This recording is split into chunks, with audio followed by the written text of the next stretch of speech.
ਦੇ ਜੁਲਾਈ ਮਹੀਨੇ ਦੇ ਹੋਣ ਜਾ ਰਹੇ ਮਹੀਨਾਵਾਰ ਟੈਸਟਾਂ ਦੀ ਤਿਆਰੀ ਵਾਸਤੇ ਤੁਹਾਨੂੰ ਕੁਝ ਸੈਂਪਲ ਪੇਪਰ ਸੋਲਵ ਕਰਕੇ ਹੱਲ ਕਰਕੇ ਸਮਝਾ ਕੇ ਵੀਡੀਓ ਬਣਾ ਕੇ ਤੁਹਾਨੂੰ ਭੇਜ ਰਹੇ ਹਾਂ ਤਾਂ ਕਿ ਉਸ ਨੂੰ ਦੇਖ ਕੇ ਤੁਹਾਨੂੰ ਪਤਾ ਲੱਗ ਸਕੇ ਕਿ ਤੁਹਾਨੂੰ ਕਿਸ ਤਰ੍ਹਾਂ ਦੇ ਸਵਾਲ ਆਣੇ ਹਨ, ਕਿੰਨੇ ਸਵਾਲ ਆਉਣੇ ਹਨ ਤੇ ਉਹਨਾਂ ਨੂੰ ਕਿਸ ਤਰੀਕੇ ਨਾਲ ਹੱਲ ਕੀਤਾ ਜਾ ਸਕਦਾ ਹੈ। ਇਸ ਪੇਪਰ ਦੇ ਵਿੱਚ ਮੇਰਾ ਪਹਿਲਾਂ 8 ਸਵਾਲ ਜਿਹੜੇ ਤੁਹਾਨੂੰ ਹੈ 1-1 ਨੰਬਰ ਦੇ ਆਣੇ ਹੈ।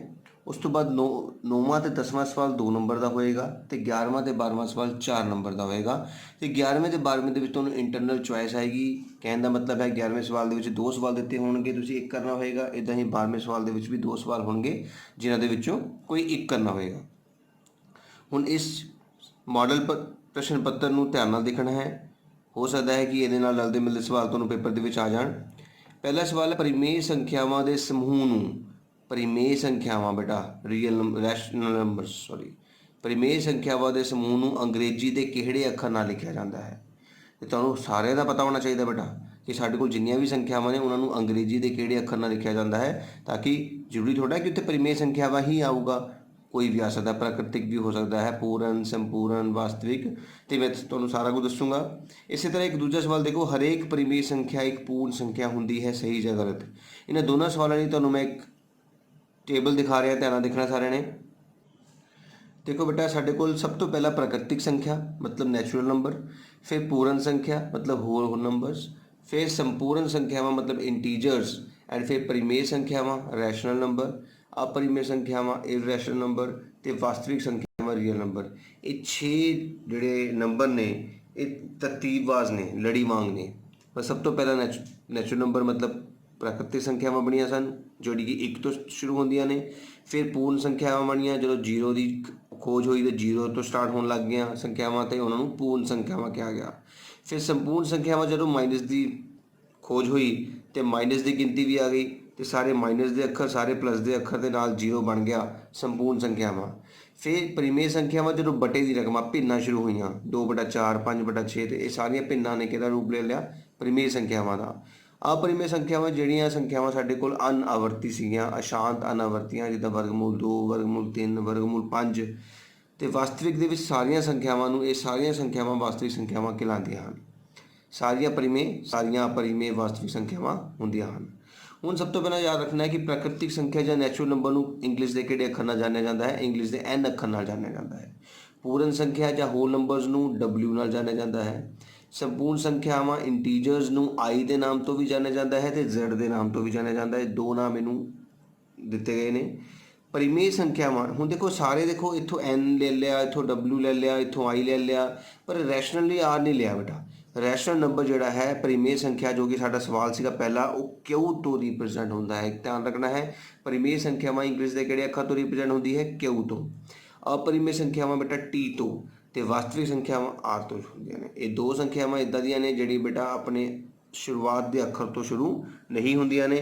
ਹੁਣ ਇੱਕ ਹੋਰ ਗੱਲ ਧਿਆਨ ਨਾਲ ਸਮਝਣਾ ਬੇਟਾ, ਇਹ ਜਿਹੜੇ ਪਹਿਲੇ 4 ਅੱਖਰ ਨੇ प्राकृतिक पूर्ण संपूर्ण परिमेय, इन्हां दा अपरिमेय दे नाल कोई रिश्ता नहीं हुंदा, कोई लेना देना नहीं हुंदा।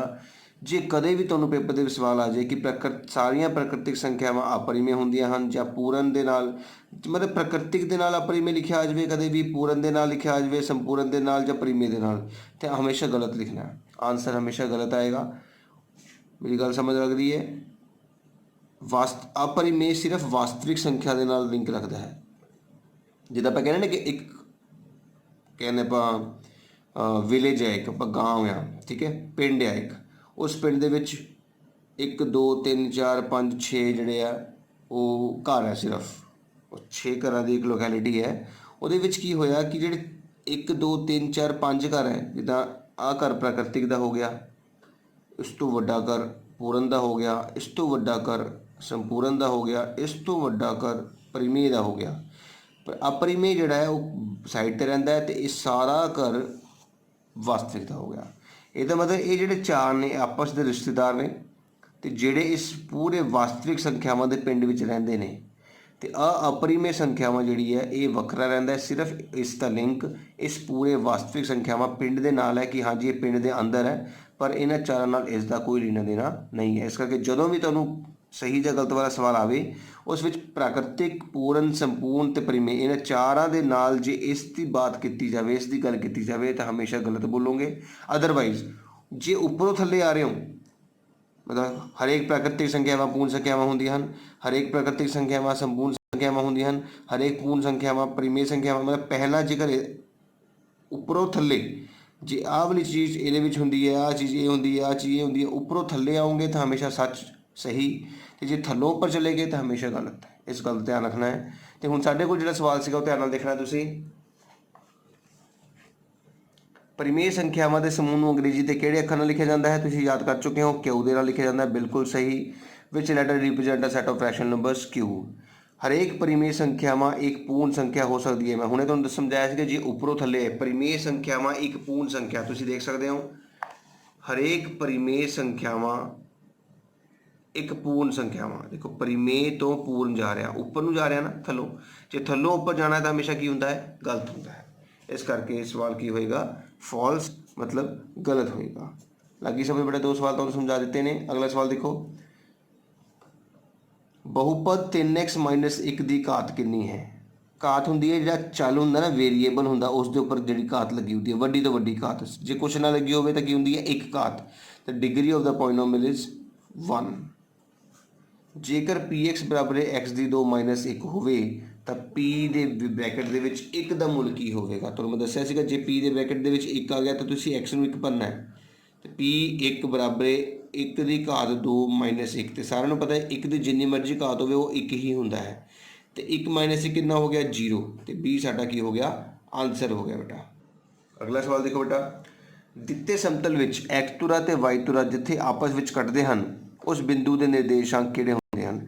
इन the given plane the coordinate of the point where X axis and Y axis meet intersect. मैं तुहानूं दस्सिया सी कि जिथे भी एक्स तुरा ते वाई तुरा आपस में मिलता है उस बिंदु नूं कहने आपां इंग्लिश दे विच ओरिजिन ते पंजाबी दे विच मूल बिंदु जिथे एक्स ते वाई का मुल 0 0 होंदा है।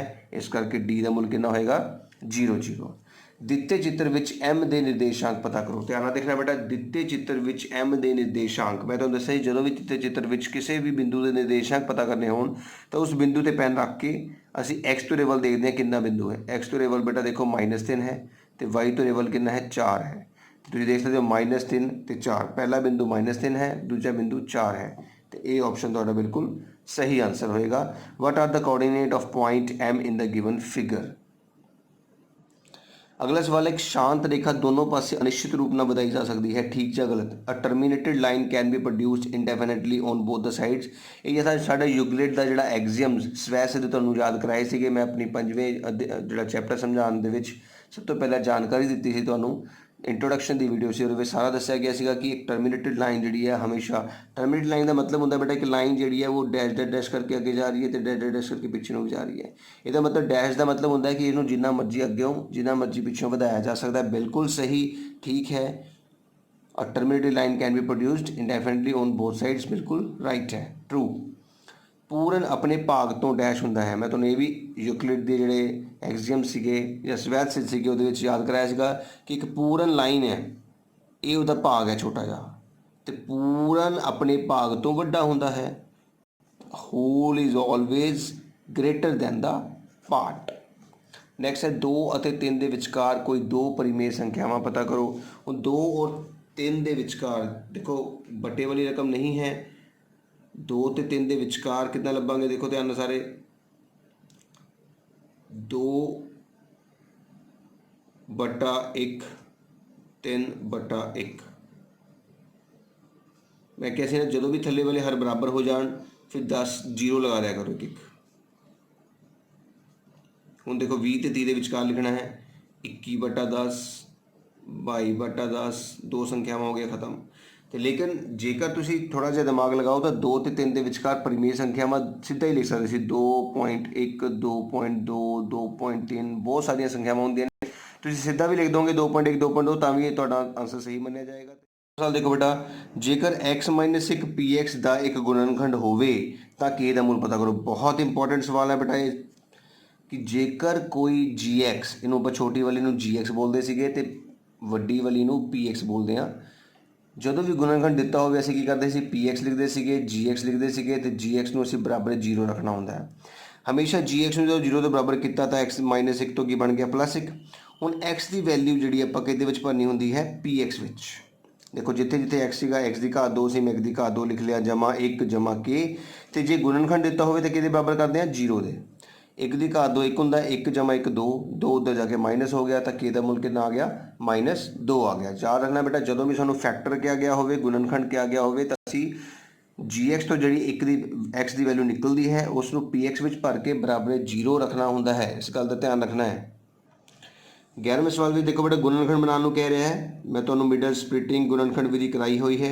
कितना समझाया सीगा कि तुसीं सब तो पहले अखर नूं अखीरले अखर नाल गुणा करना होंदा है 4 फिर दसना होंदा कि प्लस दा आऊगा जां माइनस दा दोवें प्लस दे ने इस करके प्लस दा आऊगा। फिर तुसीं एरो लगानी होंदी है फिर तुसीं 1 2 3 4 गिनती लिखनी होंदी है। हुण किहड़े 1 दे पहाड़े ते 4 कदों आंदा है 4 ते 2 दूनी 4 3 दे पहाड़े ते नहीं आंदा 4 एकम 4। ਹੁਣ ਤੁਸੀਂ ਕਰਨਾ ਕੀ ਹੈ ਜੋੜ ਕਰਨੀ ਹੈ ਇਹਨਾਂ ਨੂੰ ਜੋੜ ਕਰਕੇ ਚਾਹੀਦਾ ਕੀ ਹੈ 5 ਤੇ ਪਹਿਲੇ ਅੱਖਰਾਂ ਨੂੰ ਜੋੜ ਕਰਕੇ ਹੀ 5 ਮਿਲ ਗਿਆ। ਤੇ ਜੋੜਨ ਦੀ ਸ਼ਰਤ ਯਾਦ ਕਰਾਈ ਸੀ ਤੁਹਾਨੂੰ ਮੈਂ ਜੋੜ ਦੀ ਸ਼ਰਤ ਸੀਗੀ ਵਿਚਕਾਰਲਾ ਚਿੰਨ੍ਹ ਦੋਵਾਂ ਨਾਲ। ਤੇ ਹੁਣ ਦੇਖ ਸਕਦੇ ਹੋ ਵਿਚਕਾਰਲਾ ਚਿੰਨ੍ਹ ਸਾਡੇ ਕੋਲ ਕਿਹੜਾ ਹੈ ਮਾਈਨਸ ਦਾ ਹੈ। ਇਹਦੇ ਮਤਲਬ ਦੋਨਾਂ ਨੂੰ ਕੀ ਲੱਗੇਗਾ ਮਾਈਨਸ ਲੱਗੇਗਾ ਤੇ ਨਾਲ ਵੇਰੀਏਬਲ ਹੈ ਚਲ ਜਿਹੜਾ ਹੈ y ਹੈ ਦੋਨਾਂ ਨੂੰ ਕੀ ਲੱਗੇਗਾ y। ਤੇ ਹੁਣ ਕੀ ਲਿਖਾਂਗੇ ਦੇਖੋ ਪਹਿਲੀ ਅੱਖਰ ਸੇਮ आ तुहाडा दूजा अखर है -1y आ तुहाडा तीजा अखर है -4y + 4। हुण पहली दो रकमां दे विचों देखो y दोनों दे विच y कॉमन निकल गया साझा निकल गया बचा y इत्थों y निकल गया तो बच गया -1 तो फिर उस तो बाद साइन हैगा माइनस का। फिर मैं थोड़ी जगह छड्ड के आ वाली ब्रैकेट दोबारा लिख देनी होंदी है। तो आ दो रकमां नूं देखना है कि ये y है इत्थे 4y है तो बाहर की लिखना पैना 4 लिखना होएगा। हुण y -1 देखो दोनों पासे सेम है तो y -1 लिख लिया तो बकाया की बच गया y -4। ये की तुहाडा इस सवाल का आंसर होएगा। इस तरह असीं गुणनखंड बनाए हैं। इसी 11वां सवाल जिहड़ा 4 नंबर वास्ते सानूं दिता गया इसका जां पार्ट भी है ध्यान नाल देखना सारिਆਂ ने। असीं हुण इस चित्र नूं देख के थल्ले दिते कुछ सवालों का जवाब देना है। कहते बिंदु B के निर्देशांक पता करो। ਹੁਣ B ਤੁਹਾਡੇ ਸਾਹਮਣੇ बेटा मैं ਤੁਹਾਨੂੰ ਕਿਹਾ ਸੀ ਜਦੋਂ ਵੀ ਕਿਸੇ ਬਿੰਦੂ ਦੇ ਨਿਰਦੇਸ਼ਾਂਕ ਪਤਾ ਕਰਨੇ ਹੋਣ ਤਾਂ B ਤੇ ਪੈਨ ਰੱਖ ਕੇ ਆਪਾਂ x ਤੋਂ ਰਿਵਲ ਦੇਖਦੇ ਹਾਂ ਕੀ ਲਿਖਿਆ ਹੈ -6 ਤੇ ਉਸ ਤੋਂ ਬਾਅਦ ਦੇਖਦੇ ਹਾਂ बेटा x ਤੋਂ ਤੇ -6 ਹੈ ਤੇ y ਤੋਂ ਤੇ 1 ਹੈ। ਇਹਦਾ ਮਤਲਬ B ਬਿੰਦੂ ਕਿੰਨਾ ਹੋ ਗਿਆ -6,1। ਸਾਡੇ ਪਹਿਲੇ ਸਵਾਲ ਦਾ ਜਿਹੜਾ ਆਨਸਰ ਹੈ -6,1 ਹੋਏਗਾ। निर्देशांक -3 -5 द्वारा पछाणिया गया बिंदु देखो पहला x ਤੋਂ ਤੇ -3 देखते हैं कितने है आ रहा तो फिर y तो -5 थले जाके देखिए तो कि बिंदु है इतने -4 है बेटा E। इसका आंसर की होया साडे कोल E आंसर होया है। बिंदु D का भुज देखो D इस D बिंदु के x तो 6 है तो y तो 1 है। पहली रकम नूं बोलते हैं भुज तो दूजे वाले नूं बोलते हैं कोटि। बहुत इंपॉर्टेंट है बेटा ध्यान रखना है एब्सीसा ते ऑर्डिनेट। तो पहले बिंदु का भुज डी बिंदु का भुज कितना है 6 एब्सीसा ऑफ डी इज 6। निर्देशांक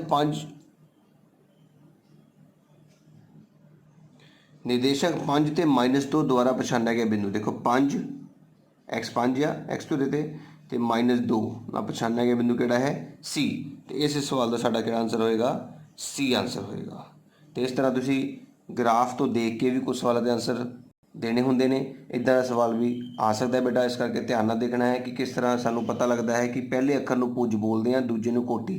ये सवाल पक्का आंदा है भुज या कोटि वाला। इस करके याद रखना है कि पहले वाले नूं भुज दूजे वाले नूं कोटि कहा जाता है। 12वें सवाल में कह रहा है कि जे दो बिंदुआं A और B के विचकार एक बिंदु C स्थित है इस तरह स्थित है कि AC ते BC बराबर हो जाण तो सिद्ध करो कि AC बराबर 1/2 AB होवेगा। देखो मैं इसे दिता है लिख लिया है कि AC बराबर BC है। सिद्ध करना है AC बराबर अद्धा B AB। हल दे विच असीं दिता है द्वारा लिखना होंदा है। हुण देखो जे आ वाला 2 ऊपर जाएगा तो 2 AC बनेगा ना। असीं दोनों तरफ AC नूं जोड़ देने आ AC जमा AC बराबर BC जमा AC। इस गल का ध्यान रखना है दोनों तरफ AC क्यों जोड़े क्योंकि AC 2 ने ठीक है ना। हुण AC ते AC मिल के 2 AC हो गए।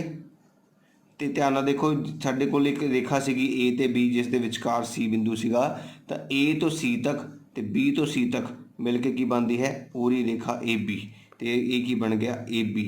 इस दो नूं उधर भेजता तो AC आ गया 1/2 AB जो कि साडा इस सवाल का ਆਨਸਰ ਸੀਗਾ ਬਹੁਤ ਹੀ ਸਿੰਪਲ ਤਰੀਕੇ ਨਾਲ ਬੇਟਾ ਕਰਾਇਆ ਕਿ ਦਿੱਤੇ ਹੋਈ ਰਕਮ ਦੇ ਵਿੱਚ ਸਿਰਫ AC ਨੂੰ ਜੋੜਨਾ ਹੈ ਦੋਨੇ ਤਰਫ ਤੇ ਜੋੜਨ ਤੋਂ ਬਾਅਦ ਸਿੱਧਾ ਤੁਹਾਡਾ ਆਨਸਰ ਹੀ ਆ ਜਾਏਗਾ। ਇਸੇ ਦਾ ਜਾ ਪਾਠ ਦੇਖੋ ਧਿਆਨ ਨਾਲ ਸਾਰੇ। 1.6 ਬਾਰ ਨੂੰ P ਬਟਾ Q ਦੇ ਰੂਪ ਵਿੱਚ ਦਰਸਾਓ। ਧਿਆਨ ਨਾਲ ਦੇਖਣਾ ਬੇਟਾ, ਮੈਂ ਤੁਹਾਨੂੰ ਦੱਸਿਆ ਸਭ ਤੋਂ ਪਹਿਲਾਂ ਇਸ ਨੂੰ ਆਪਾਂ X ਮੰਨਣਾ ਹੁੰਦਾ ਹੈ, ਫਿਰ ਬਾਰ ਵਾਲੀ ਰਕਮ ਨੂੰ 3 ਜਾਂ 4 ਵਾਲੀ ਰਿਪੀਟ ਕਰ ਲਿਆ ਕਰੋ ਤਾਂ ਕਿ ਡੈਸ਼ ਡੈਸ਼ ਡੈਸ਼ ਡੈਸ਼ ਲਗਾ ਕੇ ਇਸ ਨੂੰ 1 ਮੰਨਣਾ ਹੁੰਦਾ ਹੈ। ਹੁਣ ਇੱਕੋ ਰਕਮ ਦੇ ਉੱਤੇ ਬਾਰ ਸੀਗਾ ਤਾਂ ਦੋਨੋਂ ਤਰਫ 10 ਨਾਲ ਗੁਣਾ ਕਰਨੀ ਹੈ ਬੇਟਾ, ਤਾਂ 10x ਬਰਾਬਰ ਆ ਗਿਆ ਦਸ਼ਮਲਵ 1 ਸਟੈਪ ਅੱਗੇ ਚਲਾ ਗਿਆ ਤਾਂ 16.666। ਇਸ ਗੱਲ ਦਾ ਧਿਆਨ ਰੱਖਣਾ ਤੁਸੀਂ ਸਾਰਿਆਂ ਨੇ। ਹੁਣ ਇਹਨਾਂ ਦੋਨਾਂ ਨੂੰ ਘਟਾਉਣਾ ਹੈ ਬੇਟਾ, 1 ਤੇ 2 ਨੂੰ ਘਟਾਓ। 10 ਦੇ ਵਿੱਚੋਂ 1x ਗਏ 9x, 16 ਦੇ ਵਿੱਚ 1 ਗਏ 15, x ਦਾ ਮੁੱਲ ਆਉਂਦਾ ਹੈ 15/9 ਜੋ ਕਿ ਤੁਹਾਡਾ ਇਸ ਸਵਾਲ ਦਾ ਆਨਸਰ ਹੋਏਗਾ। ਧਿਆਨ ਨਾਲ ਸਮਝਣਾ ਬੇਟਾ, ਯਾਦ ਰੱਖਣਾ ਜਦੋਂ ਵੀ ਇੱਦਾਂ ਦਾ ਸਵਾਲ ਆਏਗਾ ਤੁਸੀਂ ਉਸ ਨੂੰ x ਦੇ ਬਰਾਬਰ ਰੱਖ ਕੇ ਦਸ਼ਮਲਵ ਤੋਂ ਬਾਅਦ ਜਿਹੜੀ ਬਾਰ ਦੇ ਉੱਤੇ ਰਕਮ ਦੇ ਉੱਤੇ ਬਾਰ ਲੱਗੀ ਹੈ ਉਸ ਰਕਮ ਨੂੰ ਰਿਪੀਟ ਕਰਨਾ 4 ਵਾਰੀ। ਰਿਪੀਟ ਕਰਨ ਤੋਂ ਬਾਅਦ ਦੇਖਣਾ ਕਿ ਬਾਰ ਇੱਕ ਰਕਮ ਦੇ ਉੱਤੇ ਸੀਗਾ, 2 ਦੇ ਉੱਤੇ ਸੀਗਾ, 3 ਦੇ ਉੱਤੇ ਸੀਗਾ। ਜੇ 1 ਦੇ ਉੱਤੇ ਸੀਗਾ ਤਾਂ 10 ਨਾਲ, 2 ਦੇ ਉੱਤੇ ਸੀਗਾ 100 ਨਾਲ, 3 ਦੇ ਉੱਤੇ ਹੁੰਦਾ ਤਾਂ 1000 ਨਾਲ ਗੁਣਾ ਕਰਨੀ ਹੈ। ਗੁਣਾ ਕਰਨੀ ਦਾ ਤਰੀਕਾ ਕੀ ਹੁੰਦਾ ਹੈ, ਜਿੱਦਾਂ 1 ਨੂੰ ਗੁਣਾ ਕਰਕੇ ਤਾਂ 10 ਆ ਗਿਆ, ਦਸ਼ਮਲਵ ਵਾਲੀ ਸੰਖਿਆ ਨੂੰ ਜਦੋਂ ਗੁਣਾ ਕਰਦੇ ਹਾਂ ਤਾਂ ਜਿੰਨੇ 0 ਨਾਲ ਗੁਣਾ ਹੋ ਰਹੀ 10 ਨਾਲ ਹੋ ਰਹੀ ਤਾਂ 1 ਦਸ਼ਮਲਵ ਅੱਗੇ ਆ ਜਾਏਗਾ। 100 ਨਾਲ ਕਰੋਗੇ ਤਾਂ 2 ਅੱਗੇ ਆਉਂਦਾ ਹੈ। ਫਿਲਹਾਲ 10 ਨਾਲ ਕੀਤੀ ਹੈ ਤਾਂ ਦਸ਼ਮਲਵ ਅੱਗੇ 1 ਵਧਿਆ ਤਾਂ 16.666 ਸਾਡੇ ਕੋਲ ਆ ਚੁੱਕਾ ਹੈ। ਹੁਣ ਜਦੋਂ ਘਟਾਉਣਾ ਹੈ ਤਾਂ ਦੇਖੋ ਦਸ਼ਮਲਵ ਤੋਂ ਬਾਅਦ 666 ਚੱਲ ਰਿਹਾ, ਇਸ ਕਰਕੇ ਬਾਅਦ ਵਾਲੀ ਰਕਮਾਂ ਨਹੀਂ ਘਟਣਗੀਆਂ, ਦਸ਼ਮਲਵ ਤੋਂ ਪਿਛਲੀਆਂ ਰਕਮਾਂ ਘਟਦੀਆਂ ਨੇ। 16 ਦੇ ਵਿੱਚੋਂ 1 ਗਏ 15, 10 ਵਿੱਚੋਂ 1 ਗਏ 9, 9 ਥੱਲੇ ਚਲਾ ਗਿਆ। ਇਸ ਤਰ੍ਹਾਂ ਤੁਹਾਡਾ ਆਨਸਰ ਆ ਗਿਆ। ਉਮੀਦ ਕਰਦਾ ਤੁਹਾਨੂੰ ਇਹ ਪੂਰਾ ਸੈਂਪਲ ਪੇਪਰ ਵਧੀਆ ਤਰੀਕੇ ਨਾਲ ਸਮਝ ਆਇਆ ਹੋਵੇਗਾ।